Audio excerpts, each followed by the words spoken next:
Hello student, आज जो हमने इस चैप्टर लिए हैं वो हम ट्रायल बैलेंस से रिलेटेड लिए हैं। ट्रायल बैलेंस का जो चैप्टर है ना, ये भी बहुत इंपॉर्टेंट चैप्टर है। ट्रायल बैलेंस, इसको किस तरह से बनाते हैं, क्या फॉर्मेट है, हम इस पर डिस्कस करेंगे। ट्रायल बैलेंस एक्चुअली में क्या होता है कि हम लोग सबसे पहले जर्नल बनाते हैं, ठीक है। उसके बाद हम लोग लेजर बनाना पड़ता है। अब इस एक्यूरेसी को चेक करने के लिए हम लोग क्या बनाते हैं, ट्रायल बैलेंस बनाते हैं। इसका एक्यूरेसी चेक करने के लिए क्या बनाते हैं हम लोग, ट्रायल बैलेंस बनाते हैं। ट्रायल बैलेंस का जो बनाने के लिए आपको दो चीज़ का कंसेप्ट समझना पड़ता है, इंपॉर्टेंट है। वो है डेबिट का।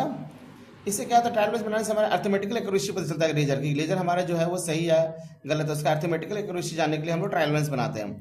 इसको ना आपको डेबिट और क्रेडिट समझना जरूरी है ट्रायल बैलेंस समझने के लिए कि क्या डेबिट होगा क्या क्रेडिट होगा। अगर कोई भी एसेट्स है तो उसका बैलेंस डेबिट होता है।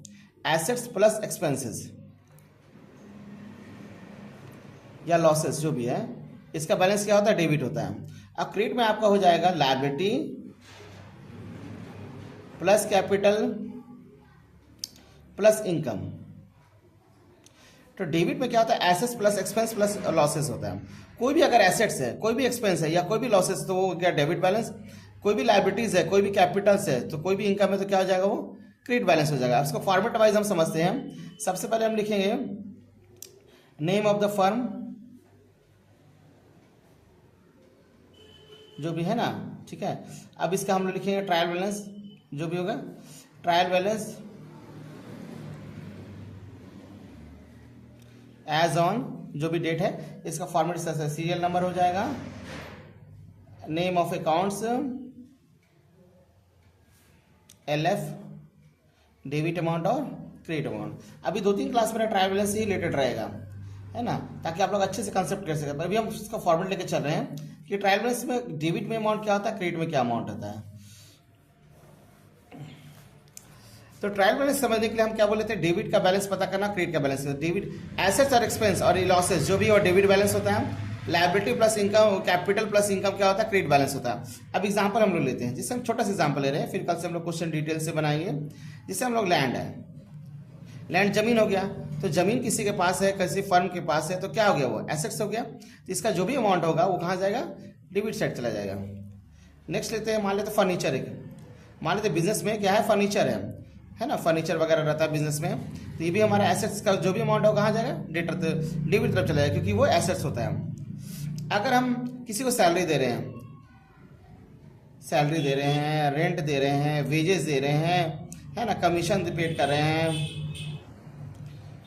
रहे हैं, ये सब सारा बैलेंस क्या हो गया हमारा, ये एक्सपेंस है। तो एक्सपेंस भी क्या होता है, अगर हम दुकान में किसी स्टाफ को सैलरी दे रहे हैं, या दुकान का भाड़ा दे रहे हैं, या मजदूर को मजदूरी दे रहे हैं, या कोई कमीशन पेड कर रहे हैं, तो ये हमारा क्या हो गया, एक्सपेंस हो गया। तो एक्सपेंस का भी अमाउंट जो भी होगा किस साइड होगा, डेबिट साइड होगा,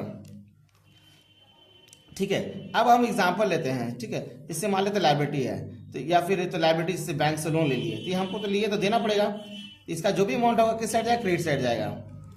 फिर क्रेडिटर हो गया, यानी कि हम माल परचेज, सप्लायर से माल उधार माल खरीदें, तो उसको पेमेंट करना पड़ेगा, सन्ड्री क्रेडिटर लिख देते हैं, तो इसको तो पेमेंट करना पड़ेगा, तो ये भी हमारा क्या हो गया, लायबिलिटी हो गया, ठीक है। अगर बिल का पेमेंट करना है तो ये भी हमारा लायबिलिटी, क्योंकि बिल का हमको क्या करना है, पेमेंट करना, तो ये भी हमारा क्या हो गया, लायबिलिटी। इसका अमाउंट भी क्रेडिट तरफ हो जाएगा।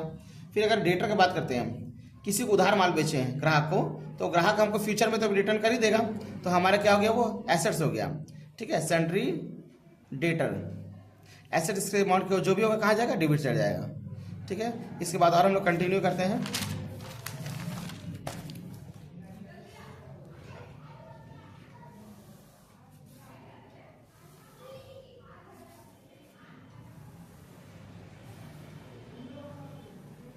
अब लीजिएगा डेट पर्टिकुलर, है ना, sorry serial number, name of account, LF, debit amount और क्रेडिट अमाउंट हो जाएगा, ठीक है। तो यहाँ पे नेक्स्ट हम लोग कहाँ तक कर लिए थे,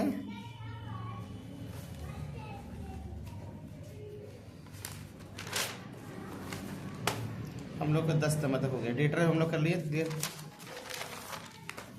और इसी से बात करते हैं इसकी कैपिटल। कैपिटल हमारा क्या हो गया, बिजनेस के लिए लायबिलिटी हो गया, इसका जो भी अमाउंट होगा कहाँ जाएगा, कैपिटल। इसका अमाउंट भी CR तरफ चाहिए, कि हमारा लायबिलिटी है। फिर अगर हम बात करते हैं बैंक लोन हो गया लायबिलिटीज में, ठीक है। कोई खर्चा बाकी रह गया जिससे आउटस्टैंडिंग, ये भी हमको पेमेंट करना पड़ेगा, ये भी हमारा लाइबिलिटी है, ठीक है। और अगर हम बात करते हैं एसेट्स के बारे, एसेट्स तो कर ही लिए हम लोग। हाँ, इनकम के बारे में बात करते हैं, सेल्स कर दिए, तो सेल्स हमारा इनकम हो गया। लेकिन इसलिए इसका क्या हो गया, क्रेडिट बैलेंस। लेकिन सेल्स रिटर्न क्या होता है, इसको हम लोग डेबिट करते हैं, ठीक है। तब ना सेल्स से सेल्स रिटर्न माइनस होता है, जो भी सेल्स उसमें रिटर्न हो गया तो उसको कैंसिल करना पड़ेगा। सेल्स रिटर्न क्या करते हैं हम लोग, डेबिट करते हैं। सेल्स रिटर्न को हम लोग ना ये भी बोलते हैं रिटर्न इनवर्ड। बच्चा लोग को कंफ्यूजन होता है कि रिटर्न इनवर्ड किसको बोलते हैं। रिटर्न इनवर्ड सेल्स रिटर्न को एक्चुअली बोलते हैं हम लोग। फिर इधर आ जाते हैं परचेज। परचेज हमारा खर्च है, नॉमिनल अकाउंट है, खर्चा को डेबिट करते हैं। इसी तरह से हम लोग का परचेज रिटर्न रहा तो उसको क्रेडिट बैलेंस करेंगे, ठीक है।